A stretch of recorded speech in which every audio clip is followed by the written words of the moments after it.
Dr. Allen. So in this discussion post, we're discussing counselor impairment and wellness. So in your discussion, you talked about Lawson's article in which he identified ways that counselors can maintain their wellness and factors that can contribute to them being more satisfied in their careers.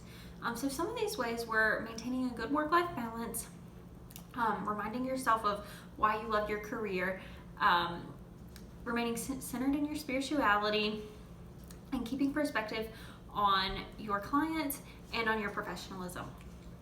So you asked for scriptures that support these methods of remaining happy in your career. So I identified 3 scriptures which I felt really spoke to this. The first was Proverbs 17:22, which states, "A cheerful heart is good medicine, but a crushed spirit dries up the bones." So it's important that we remain happy because a cheerful heart is good medicine, and it keeps us going and it helps us do what we do well.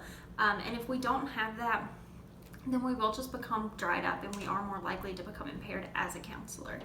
The next scripture I identified was Exodus 34:21, which says, 6 days you shall labor, but on the 7th day rest. Even during the plowing season and harvest you shall rest.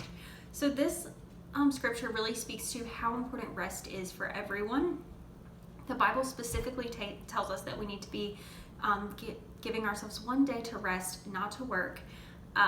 And that's so important, and it even goes as far as to say even during the plowing season. So even when we're really busy, even when we don't feel like we have the time to take off, that we need to be doing that 1 day a week.